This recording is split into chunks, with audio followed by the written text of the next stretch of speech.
Tuhan punya rencana dalam hidup kita, kenapa Tuhan biarin kita jalan ke tempat yang salah ya?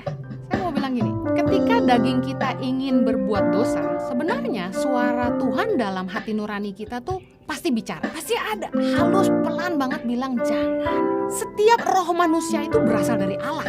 Gak ada orang yang bisa hidup kalau bukan Tuhan yang mengizinkannya. Setiap roh manusia, agama apapun, itu berasal dari Allah. Itulah keadilan Tuhan bagi seluruh umat manusia. Bahwa setiap kita itu diberikan hati nurani. Sehingga kenal Yesus gak kenal Yesus, waktu kita mau bikin dosa, kita tuh diingatkan sama suara Tuhan dalam hati kita. Buktinya waktu kita kecil, waktu kita masih kecil, gak ada yang ngajarin kita. Tapi kita tahu kalau kita salah, kita takut kalau kita berbuat salah. Saya ingat dulu waktu saya masih kecil, saya nyuri uang mama saya buat beli permen. Saya takut banget, padahal gak ada yang ngajarin saya apakah arti dosa sebelumnya. Saya masih kecil, umur 5 kurang lebih. Nah, masalahnya gini, ketika suara hati nurani yang kecil itu mengingatkan kita dan kita gak mau denger, kita lawan terus, kita pura-pura gak denger, lama-lama iman kita akan kandas. Kita gak akan peka lagi sama suara hati itu, malah mata hati kita jadi buta. 1 Timotius 1 ayat 19 bilang gini, beberapa orang telah menolak hati nuraninya yang murni itu, dan karena itu kandaslah iman mereka. Jadi gini, bukannya Tuhan ngizinin kita jalan ke tempat yang salah, Dia sudah ingatkan kita, tapi kitanya yang keras kepala. Kita sendiri yang mau, karena alasan kita kan satu, dosa enak sih. Ini salah satu kunci yang saya mau bilang, bahwa supaya kita peka sama suara Tuhan, kuncinya adalah jaga hati nurani kita tetap murni di hadapan Tuhan. Kisah Rasul 24 ayat 16 bilang gini, sebab itu aku senantiasa berusaha untuk hidup dengan hati nurani yang murni di hadapan Allah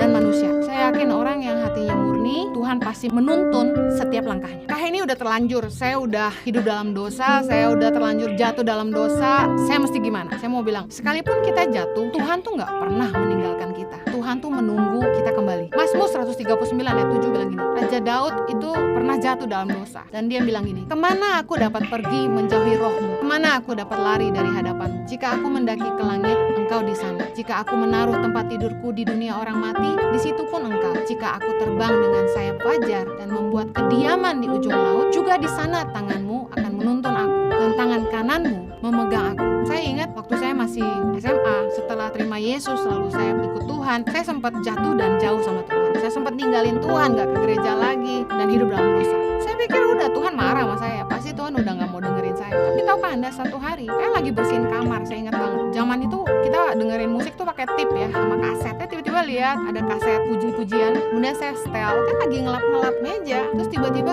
dengar lagu itu. Tiba-tiba saya dijamah Tuhan. Begitu saya dengar pujian itu, tiba-tiba saya dijamah Tuhan. Saya lupa lagu apa, tapi saya terjamah dan saya langsung nangis di tempat. Terus tiba-tiba kayak ada satu kerinduan di hati saya mau ke gereja.